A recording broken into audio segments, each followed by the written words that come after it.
قربانی دا واجب ده.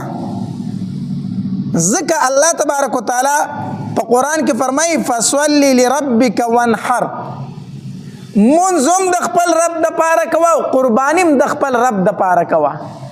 په دې آیت مبارکه کې امر دی او امر دپاره د وجوب راځي.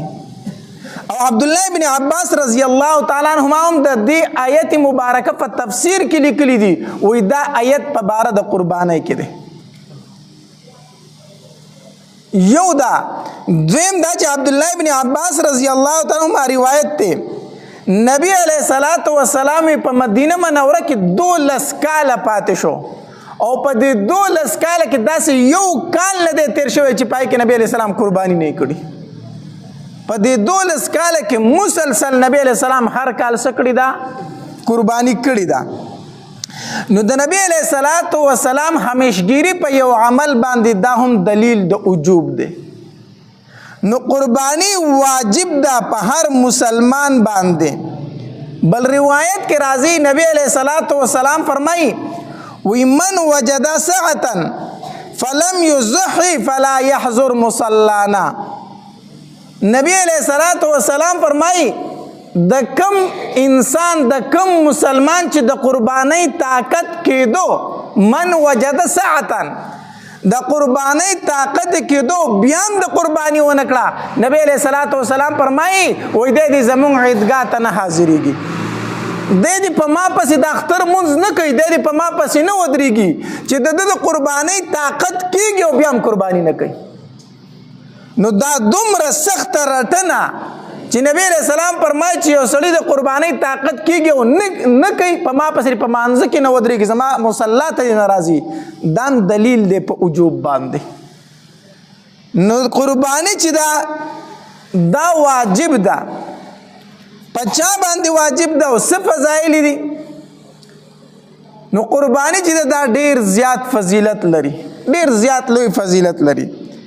عبداللہ ابن عباس رضی اللہ تعالی عنہ حدیث مبارک تے دے راوی دے نبی علیہ الصلوۃ والسلام فرمائی وی کم انسان چې کم پیسې د قربانی د پاره خرج کی په کم پیسو باندې چې د قربانی ساروي واغستو الله تبارک وتعالى ته دغه پیسې د ټولو هغه پیسو نه خوخي دي چې په نورو کارونو کې خرچ کوي. کمی پیسې چې د قربانی د پاره ولګي دي دغه پیسې الله ته ډېری خوښې دي او ډېری محبوب دي د هغه پیسو نه چې په نورو کارونو کې څه کوي لګي. نو پیسې دي ایخي دي د پاره چې زه به قربانی کوم دغه پیسې ډېری بختوري پیسې دي. دغه مال الله تبارک وتعالى ته ډېر زیات خوښ دی. دغه بل روایت کې راځي عائشہ رضی الله تعالی عنها د دې حدیث مبارک روایت کوي نبی علیہ الصلوۃ والسلام فرمائی ما عمل ابن آدم من عمل یوم النحر احب الى الله من احراق الدم. نبی علیہ الصلوۃ والسلام فرمائی وای د لوی اختر په ورځ باندې په 10 ذی الحجه باندې الله تبارک وتعالى ته په تمام عملونو کې خو عمل چې دی هغه د ساروي وینه تو یول دی. په ټولو عملونو کې الله ته محبوب عمل دی چې انسان د ساروي سکی وینه توي کې. او بیا نبی علیہ الصلوۃ والسلام فرمائی وَإِنَّهُ لَيَأْتِي يَوْمَ الْقِيَامَةِ بِقُرُونِهَا وَأَشْعَارِهَا وَأَزْلَافِهَا. نبی علیہ الصلوۃ والسلام فرمائی اللہ تبارک وتعالی به دا ساروي سره د ښکرونو سره د ویښتو او سره د سو الله تبارک وتعالی د نیکو پاتله کې تلی. دا ساروی با الله تبارک وتعالی د په نیکو پتل کې تلی سره د سو سره د ویختو سره د ښکرونو، یعنی هغه سیزونه چې کم په استعمال کې نه راځي. د ساروی نه خو ویخته خلک لري کې کنه په استعمال کې نه راځي کنه سوی ښکرونه خلک ورتاوي کنه ورتاوي دا ورتاوي هغه سیزونه چې کم په استعمال کې نه راځي دا به الله تبارک وتعالی د قربانی کوون کې د نیکو پتل کې دلتلی. او بیا نبی علیہ الصلوۃ والسلام فرمائی وی وان الدم ليقع من الله بمكان قبل ان يقع على الارض فطيبوا بها نفسا او كما قال عليه الصلوۃ والسلام. نبی علیہ الصلوۃ والسلام فرمائی وی د ساروی دا وینه لازمه کې ته نوی رسیدلی چې دا مخ کې د دین د الله په عرش کې قبول شوی وان الدم ليقع من الله بمكان قبل ان يقع على الارض. د ساروی په مړی تا چاړه راوخکلا او داغه د مړی نه وینه روانه شو، دا لازمه کې ته نه رسیدلی چې الله تبارک وتعالی په خپل دربار کې دا څه کړي قبول کړي. نبی علیہ الصلوۃ والسلام فرمایي په دې باندې ځان خوشاله اوساته، خوشاله قرباني په خوشالۍ باندې وکړي. صحابه کرام تفوس کړو د نبی علیہ الصلوۃ والسلام نه، وی دا الله پاک پیغمبر ما هذه الاضاحی، دا قرباني څه شه دی؟ دا قرباني چې مونږ هر کال په سونو په زرګو په لکو ساروي علالو دا څه شه دی؟ نبی علیہ الصلوۃ والسلام ورته فرمایل سنت ابیکم ابراهیم علیہ الصلوۃ والسلام، دا ستاسو د پلار د ابراهیم علیہ الصلوۃ والسلام سنت دی. هغه په خپل زبانی چاړه را کاغله الله تبارک وتعالى د جنت نه ګډ راولې ګو هغه ګډي حلال کو. نو دغه ورځ چې راشي الله تبارک وتعالى په مونږ او تاسو باندې دغه سنت ژوندۍ کوي. صحابه کرام تاسو کوي ټیک شو د الله پاک پیغمبر د ابراهیم علیه الصلاۃ والسلام خو سنت دی، خو فما لنا فیها یا رسول الله، دا الله پاک پیغمبر مونږ له پکې سشته کنيشته دی، مونږ له پکې سشته مونږ ته پیسې ملاويږي.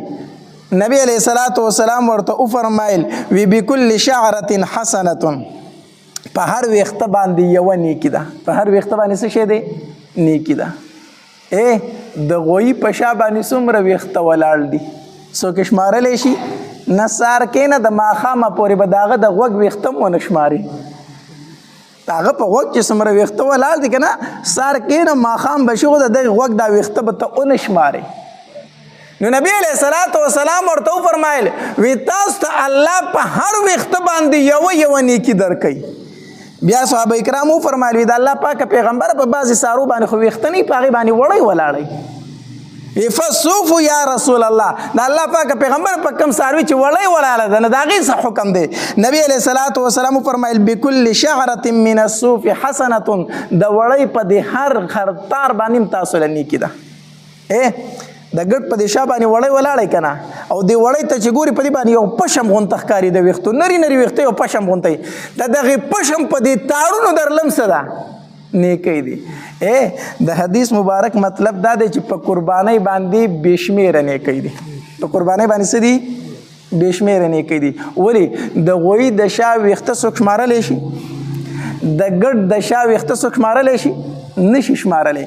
مطلب دا دی چې په قربانۍ باندې الله تاسو ته دومره نیکی درکوي چې هغه تاسو نشئ شمارلی، د هغې شمېر معلوم نه دی.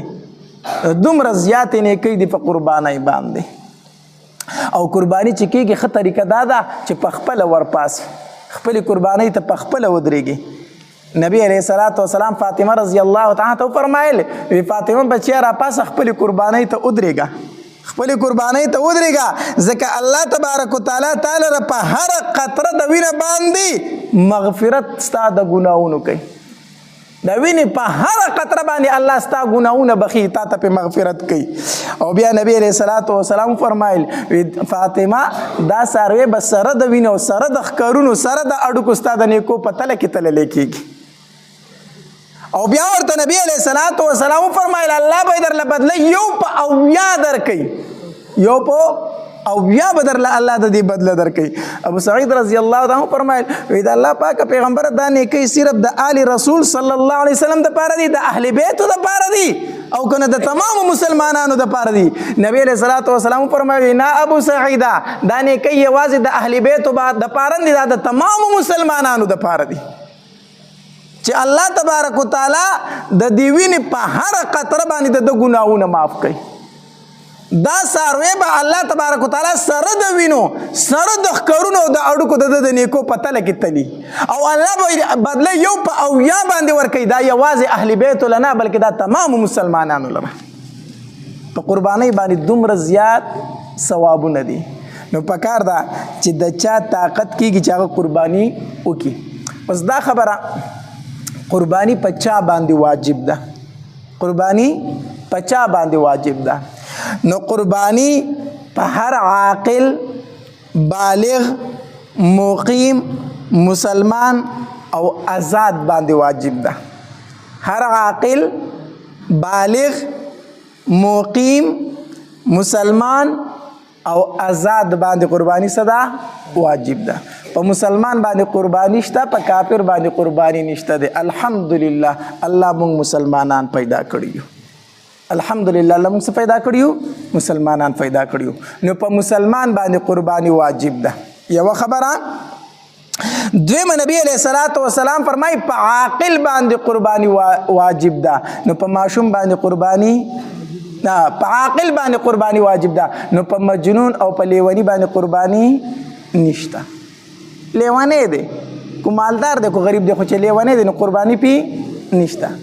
دارنګه په بالغ باندې قرباني واجب ده. نو په ماشومان باندې څه نشته؟ قرباني نشته دی. په مقیم باندې قرباني واجب ده. نو په مسافر باندې قرباني نشته دی.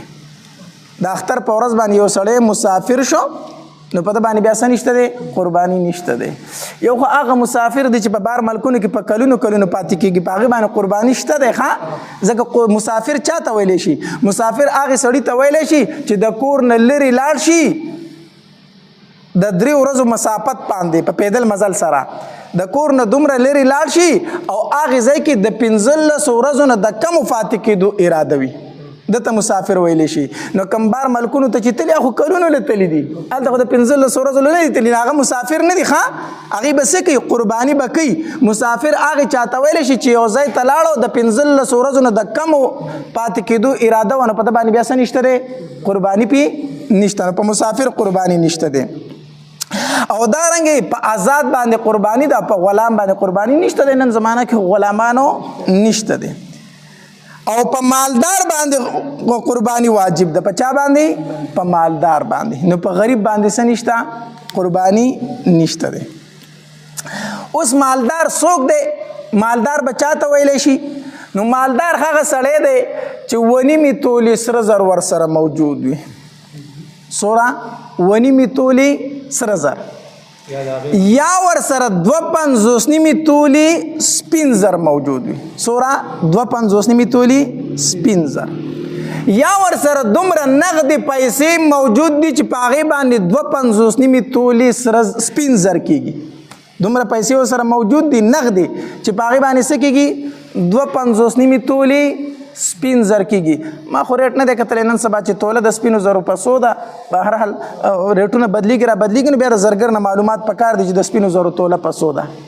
نو یا د یو سړي سره دومره نغدې پیسې موجود دي چې 2.5 تولې سپین زر پې کېږي، نو دا مالدار دی، په ده باندې قرباني واجب ده.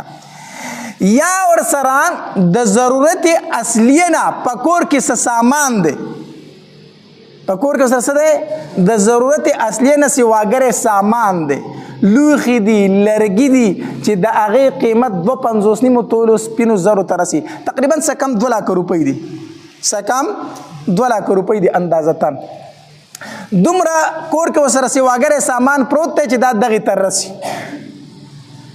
د ضرورت اصلیه نه کم سامان دی چې په کال کې یو ځل استعمال نشي، دا د ضرورت نه سواګرې دی.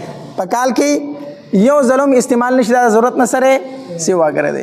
لکه د زنانو په دې کمرو کې چې دا لوښي پراته که نه، نو هغه خو په کلونو ته هم ضرورت نه راځي، خو چې صرف د اختر ورځې شي چې کمره راټکوي راپاسې راښکته راکوز کړي کپړه پکې ووي بیا یې به دروته اوچت کړي، داسې ده که نه. نو صرف په اخترونو باندې صفایل یې رالي او بیا یې برک دي دغه دري ساتي. نو په دغې لوښو باندې ګورې هم قرباني ده چې کله د دې قیمت څه کم 2 لک روپو ته رسېدو. دارنګ استاد یو کور د اوسانې دی او بل کور د اسې جوړ کړی دی، یا د په کرایې ورکړی دی یا پکې اسې فقیر پاتې کېږي. نو یو کور چې دی د ضرورت نه سواګرې په دې باندې هم څه شی دی؟ قرباني ده. کو نغدې پیسې در سره وي او که نه وي، خو یو کور د خپل دی او بل کور اسې پروت دی. دا کم کور چې اسې پروت دی د دغې وجې نه په تا باندې بیا څه شی دی؟ قرباني ده. دا خبرې کو نارینه وي او کو زنانه وي. یو زنانه ده د هغې د کمرې سازو سامان دی اسې پروت دی، په کال کې یو ځل نه استعمالېږي او د هغې قیمت څه کم 2 لک روپو ته رسي، په دغې ښځه باندې په خپله قرباني ده. یا یوه ښځه د سره زر دي ورسره، سونه ده ورسره، نو په دغې ښځه باندې په خپله قرباني واجب ده. بعضې خلک تپوس کوي مولي صاحب زما سره خو دومره سونه ده خو قرضدار یم، په ما قرباني شته که نشته دی؟ دا سوال د دې سړي غلط دی. دا سوال د دې سړي څه دی؟ غلط دی. یا خو دوکه ورکوي یا دا سوال غلط دی، پوهېږي پې نه. ولې؟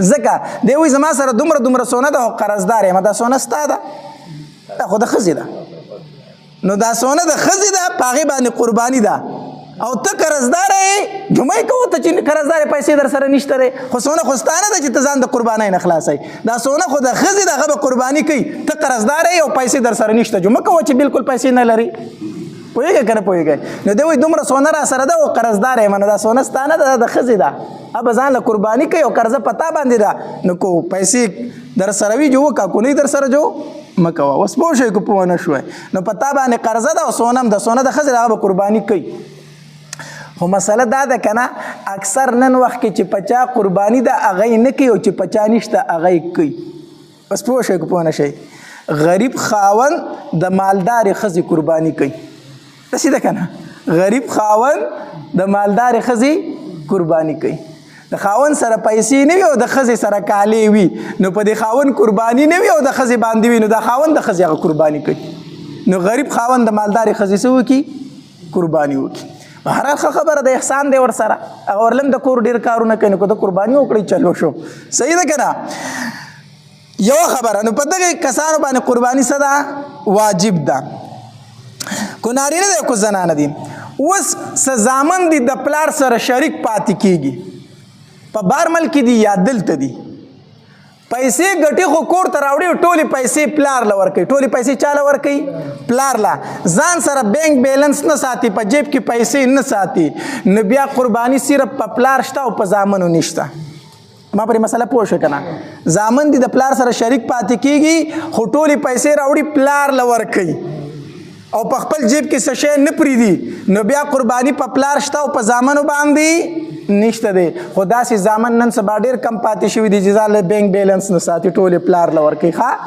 دی چې لږې پلار له ورکوي نو ډېرې د ده په بینک کې پرتې وي نو که چېرته پلار له هم ورکوي او ځان له بینک کې هم ساتي ځان له جیب کې سیټ کوي تی هم نو بیا په دم قرباني ده او په پلار هم څه ده قرباني ده په مسله پوه شو که پوه نه شوئ که ځان له په جیب کې بالکل نه پرېږدي ټولې پلار له ورکوي خو بیا پته نشته دی خو ځان له هم سیټ کوي او پلار له هم ورکوي نو بیا په دم قرباني ده او په پلار هم قرباني ده چې کله د سره څه کم 2 لک روپۍ په بینک کې پرتې دي د زوی سره ځان له مسله پوه شو که پوه نه شوئ درېیمه خبره پلار خو نشته دی خو رونه شریک پاتې کېږي رونه شریک پاتې کېږي مشر ورور ته پیسې راغونډوي یا په کور کې یو تن مشر کړی هغه ته پیسې راغونډوي اوس د قربانۍ څه مسله ده نو چې کور کې دومره پیسې چې دوی شریکې راټولوي کو هغه دومره وي چې هر تن پې صاحب نصاب جوړېدو هر تن پې څه جوړېدو صاحب نصاب مطلب 3 رونه دي او په کور کې 6 لک روپۍ پرتې دي په کور کې 100 لک روپۍ پرتې دي 3 رونه دي او په کور کې 6 لک روپۍ پرتې دي د هر رور 100 روپۍ رسي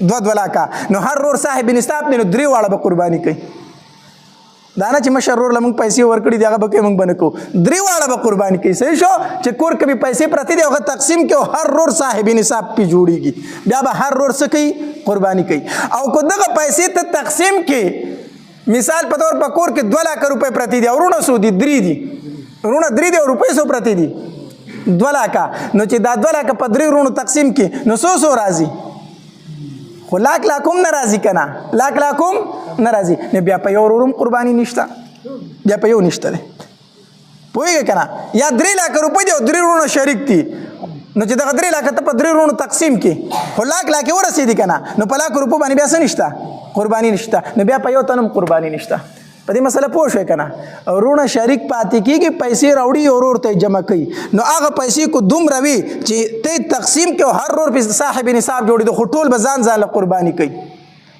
او که تقسیم یې نه کړي او که په هر تن د صاحب نصاب پې نه جوړېدو چې تقسیم کړي بیا په یو تن هم نشته په دې مسله پوه شوئ یو مسله بله یاد وساتئ اوس وایي چې نه مولي صاحب موږ مشر ورور اختیارمند کړی دی هغه دې قرباني وکړي هغه دې څه وکړي یو خبره یاد وساتئ دا موږ د کور د طرفه قرباني کوو د سره طرف نه د کور د طرف نه د کور د طرف نه قرباني نه ښه د کور د طرفه قرباني نه د قربانۍ دپاره به یو تن مخصوص کوئ 4 رونه دي او دا زموږ د 4 واړو د طرفه ده حصه یوه واچئ د ټولو هغه قرباني خرابه کړه د ټولو قرباني څه کړله چې ته 4 رونه یې او په 4 تنو باندې یوه حصه نیولې ده نه دا خبره دې کوم ځای ته ورسوله دا خو تا د 2 نه ور واړولو د ټولو قرباني دې خرابه کړه یو تن به مخصوص کې داروړه به ورته وایي چې ته قرباني وکړه او مونږ قرباني نه کوو. نو دا قرباني به صرف د دغه یو ورور د طرفه د نور ورور د طرفه به ما په دې مسله پوه شو که پوه نه شوی.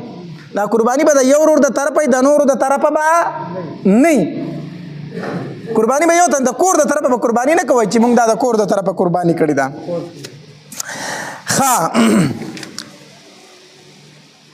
قربانی دا صرف د خپل طرف نه واجب ده. د ښځې قربانی په خاوند باندې نشته، د نابالغه اولاد قربانی په پلار باندې نشته، د بالغه خو په اسی نشته ده. دا خو دغه د قربانی متعلق یو څو مسلې شوې ټیم څه دی. اوس څاروي به اخلی که نه، څاروي به اخلی نو په کومو څارو باندې قرباني کیږي او په کومو څارو باندې قرباني نه کیږي. اوله خو دا خبره یاد وساتئ، بهتره دا ده چې د قربانۍ دپاره څاروی الې چې د هر قسمه غیب نه پاک وي، ښکلې څاروی وي او د هر قسمه غیب نه پاک وي او په عمر باندې هم پوره وي. کوشش وکړه چې داسې څاروی ځان له واخلي. عمر د څاروو څه دی؟ نو ګډ او ګډه، چیلې او چیلۍ د دوی عمر یو کال دی. څومره؟ یو کال. خبره پوه شوه که پوه نه شوی؟ غوین څاروی دی، غوا او غویې، سنډه او میخه، د دوی عمر 2 کاله دی. که په 2 کالو کې یوه ورځ کمه وه قرباني پې نه کېږي. او اوښ چې دی نو د عمر 15 کاله دی، که د 15 کالو نه یوه ورځ کمه وه نو قرباني پې نه کېږي. الله دې موږ له توفیق راکړي چې د اوښ قرباني خو هم چېرته وکړو که نه. پنجابیان ښه دي د اوښانو قرباني کوي، ټیک شو که نه. دلته د اوښ عمر څه شي له بیانو، اوښ څوک حلالوي نه نو، پوهېږې که نه. نو دا قرباني د ګډ او د ګډې، د چیلي او د چیلۍ عمر څومره؟ یو کال. د غوین څاروي، غوا او میخه، سنډه، غوا غویې، سنډه او میخه، د دې عمر څومره؟ 2 کاله. او د اوښ او اوښه د دې عمر څومره؟ 15 کاله. د دې نه چې عمر یوه ورځ کمه قرباني پې نه کېږي. په ګډ کې یو مسله یاد وساتئ، دا صرف په ګډ او ګډه کې د چیلي کې هم نه ده. که چېرته داسې ګډ و که نه چې د کال نه د کال نه عمر کم و، خو د صحت نه داسې جوړ او ښکلی ساتلی شو چې د کال په ګډو کې پرېږدو نو پته یې نه لګي چې دا د کال دی او که د کال نه دی، بیا په هغه باندې قرباني کېږي. خو دا خاصیت صرف د ګډ دی چې د ګډ د کال نه عمر کمی خو صحت برابر وي، ښه ساتلی شوی، ښه صورت دی. د کال د ګډو سره ورپرېږدي پته یې نه لګي، بیا په دغه ګډ باندې څه کېږي. خو دا صرف د ګډ مسله ده. ګورې د چیلي او د چیلۍ نه ده، عمرونه دغه دي. عمر لحاظ به کوئ. غاښونه چې غاښ یې کړي او که نه دي کړي، نو دا غاښ صرف علامت دی. دا غاښ څه دی؟ علامت دی. تا په کور کې ځان له څاروی ساتلی دی او تا ته پته ده چې د 2 کاله عمر دی او غاښ یې لا نه دي کړي، قرباني پې کېږي. غاښ یې لا نه دي کړي خو عمر یې څومره دی؟ 2 کاله دی، نو قرباني پې کېږي. خو د سوداګرو په خولو پسې به ګورئ نه ځئ. صحیح شو؟ دا چې د کور څاروی و تا ته پته و چې د عمر پوره دی، د سوداګرو په خوله پسې به نه ځي. سوداګر کو درته ډېر وي چې ګورې د عمر پوره دی، مړه هسې غاښ یې نه دي کړي. صحیح شو که نه؟ نو په دې باندې یقین ډېر کم سوداګر به داسې چې هغه رښتیا وایي که نه. هغوی په سر لاس کېږي، وایي قسم دی دا یې سر دی، ټیک شو که نه؟ وایي دغه یې سر دی. د 1,00,000 روپو څاروی به یي د په 1,00,000 روپۍ اخیستی وي او تا ته باندې به یې خرڅوي په 2 لکه او په سر به وله لاس کېږي، وایي قسم دی دغه یې سر دی. دا یې څه دی؟ نو سر خو دا دی، خو ته به وایي چې دا د چېرته دی پیسې یا دی، هغه دغه سر یاد دی. ټیک شو که نه؟ نو سوداګرو کې ډېر کم رښتیا والا راځي. یو سوداګر ما ته مولي صاحب داسې معمولي غونته دروغ به پکې جایز نه وي که نه، مې ناولې نو د دې نه بغیر خرڅېږي نه که نه، نو څه نسج گنجایش خو چې پکې وې که نه، مې د سره پکې گنجایش نشته، د سره پکې دا به رانه بیا ته داسې خرڅ کړې. ټیک که نه؟ نو خبره دا ده سوداګرو په خوله نه په کور کې د څاروی ساتلی او تا ته عمر معلوم و، نو بیا دغه قرباني څه ده؟ جایز ده. دغه ده. بهرحال وخت پوره دی. واخر دعوانا ان الحمد لله رب العالمین.